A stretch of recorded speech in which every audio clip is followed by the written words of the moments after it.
Sir నమస్కారం sir. నమస్తే అండి. సార్ ఇక్కడ టాలీవుడ్‌లో తెలుగు సినిమాలకు పోటీగానే డబ్బింగ్ సినిమాలు కూడా ఆ స్థాయిలోనే కలెక్షన్స్ రాబడుతున్నాయి సార్. రీసెంట్‌గా 'return of the dragon' cinema collect చేసింది. అంతకుముందు చాలా సినిమాలు కూడా అంటే ఒక్క మన తెలుగులోనే అంటే ఇటువంటివి చూస్తున్నాం. మిగతా ఎక్కడ కూడా మన తెలుగు సినిమాలకు ఈ స్థాయి కలెక్షన్స్ అయితే ఉండవు. ఎందుకు ఒక టాలీవుడ్‌లోనే అంటే మన వాళ్ళు అన్ని సినిమాలు ఆదరిస్తారా? లేకుంటే ఇంకేమైనా రీజన్స్ అయ్యి ఉంటాయా? మరి డబ్బింగ్ సినిమాలు తెలుగు సినిమాలతో పోటీ పడడం మీరు ఏ విధంగా చూస్తారు సార్? అంటే డబ్బింగ్ సినిమాలు తెలుగు సినిమాలతో పోటీ పడటం అంటే కంటెంట్ బాగుంటే జనం చూస్తారు. హ్మ్. అది డబ్బింగా, స్ట్రైట్ మూవీయా అనేది ప్రేక్షకుడికి అనవసరం. ఓకే. డబ్బింగ్ సినిమాల మీద ప్రత్యేక ప్రేమ ఏమి ఉండదు. స్ట్రైట్ సినిమాల మీద ప్రత్యేక ప్రేమ ఏమి ఉండదు. హ్మ్. డబ్బులు ఇచ్చి సినిమా థియేటర్లోకి వెళ్ళిన వాళ్ళకి సంతృప్తి ఎక్కడ దొరికితే అక్కడ ఆ సినిమాని ఆదరిస్తారు. ఆ సినిమా గురించి బయటకు వచ్చి 4 మంచి ముక్కలు చెప్తారు. అది విన్న నలుగురు ఆ థియేటర్కి వెళ్తారు. హ్మ్.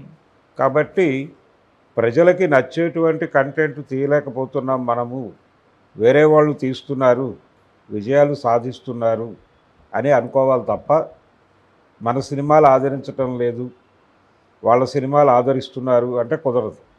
కంటెంటే ఫైనల్గా ఏదైనా డిసైడ్ చేస్తుంది. హిందీలో తెలుగు సినిమాలు మంచి మార్కెట్ క్రియేట్ చేసుకున్నాయి కదా, హ్మ్. మంచి వసూళ్ళు రాబడుతున్నాయి కదా చాలా సినిమాలు. ఇప్పుడు ప్రజెంట్ మన మొత్తం మార్కెట్ అక్కడే, పాన్ ఇండియా సినిమా అని అక్కడే వెళ్తున్నారు కదా. అవును. తమిళ్లోనూ డబ్ చేస్తున్నారు, అన్ని చోట్లకి తెలుగు సినిమా పెడుతోంది. కాబట్టి వీళ్ళకి అంటే మార్కెట్ అడ్డుగోడలు లేవు. హ్మ్. ఎవరు ఎక్కడికైనా వెళ్ళి ఏ వ్యాపారం చేసుకోవచ్చు.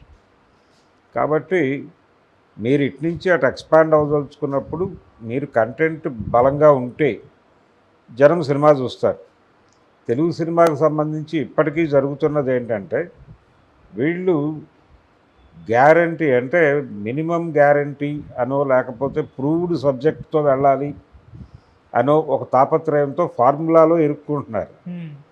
ఆ ఫార్ములాని బ్రేక్ చేసుకుని ముందుకెళ్ళాలి అని అనుకోవటం లేదు. కొత్త మార్గంలో తెలుగు సినిమా ఎప్పుడు ముందడుగు వేయలేదు ఇప్పటిదాకా. మొత్తం చరిత్ర తీసుకుంటే మెజారిటీ పురాణాల నుంచి సినిమాలు తీశారు, నవలల నుంచి సినిమాలు తీశారు, రీమేక్ సినిమాలు ఎక్కువ చేశారు. ఇప్పుడు రీమేక్ చేసే అవకాశం లేదు. ఎందుకంటే కంటెంట్ అవైలబిలిటీ పెరిగింది కాబట్టి కంపారిజన్ వచ్చేస్తుంది. కంపారిజన్ వచ్చిన తర్వాత రీమేక్ సినిమాలు బతకవు. అది ఆల్రెడీ ప్రూవ్ అయిపోయింది. గాడ్ ఫాదరు, చిరంజీవి గారు దెబ్బతిన్నవన్నీ అవే.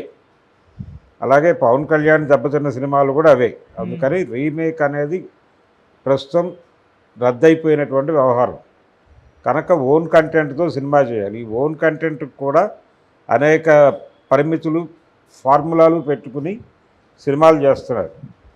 అంటే మార్కెట్ ఏ మార్కెట్కి ఎక్కించాలి, ఆ మార్కెట్లో ఏ సినిమాలు నడుస్తున్నాయి, ఈ పరిశోధన చేసి ఈ కంటెంట్ మన సినిమాల్లో ఉంటుందా లేదా ఈ రకమైన వెరిఫికేషనే తప్ప మనం ఒక కంటెంట్ తీసి దాన్ని మార్కెట్ చేసుకుందామని అనుకోవడం లేదు.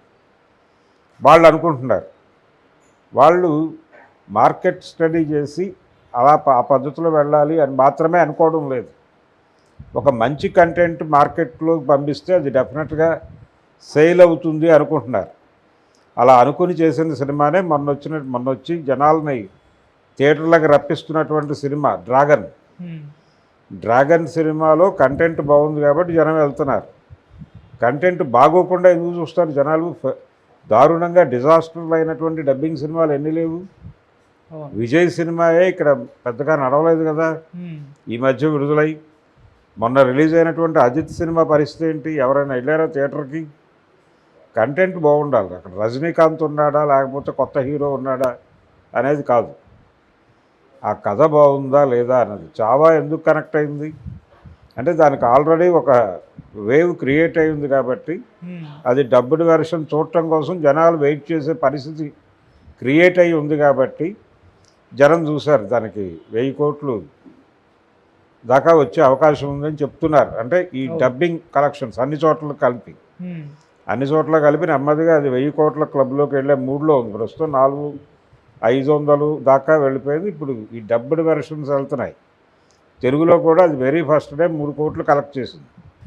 3 కోట్లు అనేది చిన్న మాట ఏం కాదు. ఇప్పటికీ చూస్తున్నారు జనాలు థియేటర్కి. అది క్రియేట్ చేసింది ఒక ఏరియాలో ఒక మార్క్ క్రియేట్ చేయటం వలన వెళ్తున్నారు, అక్కడ కంటెంట్ డామినేట్ చేస్తుంది. అందుకని మీరు కూడా కంటెంట్ ఓరియంటెడ్ సినిమాలు చేసుకోండి, దానికి అదే మార్కెట్ క్రియేట్ అవుతుంది. మలయాళం సినిమాలకు ఎందుకు మార్కెట్ క్రియేట్ అయింది? ఓటీటీలో వాళ్ళే నెంబర్ 1గా ఉన్నారు కదా, ఎందుకు మీరు ఆ ఏరియాలో పోటీ పడలేకపోతున్నారు వాళ్ళతో అంటే కారణం ఇదే. ఇతర భాష అంటే ఇతర భాషల ప్రేక్షకులు మీ కంటెంట్ని మెచ్చుకోవాలంటే వాళ్ళ స్థాయిని మించినటువంటి కథలు మీ సినిమాలో ఉండాలి. అప్పుడు మీ సినిమాలు వాళ్ళని అడ్మైర్ చేయగలుగుతాయి. వాళ్ళని అడ్మైర్ చేయటానికి మీరు వాళ్ళ సినిమాల రీమేకుల మీద కదా బతికింది ఇంతకాలం. తమిళ సినిమాల రీమేకుల మీద, మలయాళం సినిమాల రీమేకుల మీద, హిందీ సినిమాల రీమేకుల మీద కదా మీరు జీవితం నడిపింది ఇప్పటిదాకా. అంటే మీకంటే బెటర్ స్థాయిలో ఉన్నారు అక్కడ ప్రేక్షకులు అని మీకు అర్థం అవ్వాలి. వాళ్ళ స్థాయిని మించిన సినిమాలు తీయాలి. ఇప్పుడు జనరల్గా కరోనా తర్వాత ఎప్పుడైతే ఈ లాక్డౌన్లు ఇవి పెట్టేశారో ఇంట్లో కూర్చున్నటువంటి ప్రేక్షకుడు త్రూ ఇంటర్నెట్ ప్రపంచ సినిమాకి ఎక్స్పోజ్ అయ్యారు. ఆ ఎక్స్పోజ్ అయిన తర్వాత వీళ్ళ ఆలోచన స్థాయి పెరిగింది, వీళ్ళ విషయాలను అర్థం చేసుకునేటువంటి రేంజ్ పెరిగింది. ఆ పెరిగిన ప్రేక్షకుల స్థాయిని అందుకునేటువంటి సినిమాలు, ఆ కంటెంట్ మీరు ఇవ్వగలిగితే చూస్తారు, లేకపోతే పక్కన పడేస్తారు. వాళ్ళకేమీ మొహమాటం లేదు, వీరు గొప్పవారు వారు కాదు అని అనుకోరు. కంటెంటే డిసైడ్ చేస్తుంది. అంటే మార్కెట్ని దున్నేస్తున్నటువంటి హీరో సినిమా రిలీజ్ అయినా, ఆ పక్కన ఒక చిన్న సినిమా రిలీజ్ అయినా రెండింటినీ సమానంగానే ఆదరిస్తాడు ప్రేక్షకుడు. Shankar Dada MBBS cinema release అయినప్పుడే ఆనంద్ సినిమా కూడా రిలీజ్ అయింది. 2 సినిమాలకి డబ్బులు వచ్చాయి కదా, జనం చూశారు కదా. కొన్ని సందర్భాల్లో ఓ చిన్న సినిమా ఆడేసి ఓ భారీ సినిమా పోతుంది, అలాంటి సందర్భాలు చూసాం కదా. ఇలాంటి పరాభవాలు ఎన్టీ రామారావు గారికి కూడా జరిగినాయి. ఆయన సినిమా రిలీజ్ అయినప్పుడే ఏదో చిన్న సినిమా రిలీజ్ అయ్యి అది హిట్ అయ్యి ఈ సినిమా ఫ్లాప్ అయిన సందర్భాలు కూడా ఉన్నాయి.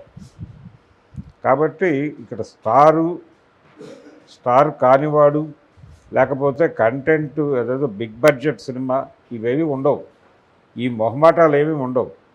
థియేటర్లోకి వెళ్ళాక మనకి ఎంటర్టైనింగ్గా అనిపించిందా, ఎంగేజ్ అయ్యామా, లేదు మనకి బాగుంది అని అనిపించిందా, ఇంతవరకే చూస్తాడు ప్రేక్షకుడు. అలాంటి కదలికలు ఇవ్వట్లేదు సినిమాలు. ఇస్తే బతుకుతాయి, లేదంటే లేదు. మన సినిమాలు ఆడటం లేదు అని బాధపడటం కన్నా మన సినిమాలు ఎందుకు ఆడటం లేదు అని ఆలోచించి మనం వాళ్ళతో ఎందుకు పోటీ పడలేకపోతున్నాం. ఇది పోటీ ప్రపంచం, పరుగు పందెం వ్యవస్థలోకి వచ్చాం. ఇప్పుడు వాళ్ళ సినిమాలు రిలీజ్ అవ్వాలి, మన సినిమాలు రిలీజ్ అవ్వకూడదు, ఇలాంటిది లేదు. నిజానికి పొంగల్కి తమిళ సినిమాలు, ఇతర డబ్బింగ్ సినిమాలు రిలీజ్ ఉండకూడదు అనే నిర్మాతలు ఒక నిర్ణయం తీసుకున్నారు, కానీ అది కూడా కరెక్ట్ కాదు. ఓపెన్ మార్కెట్, పోటీ పడటమే, కంటెంట్తో పోటీ పడండి. కంటెంట్తో మీరు పోటీ పడితే డెఫినెట్గా మంచి సినిమాలు వస్తాయి.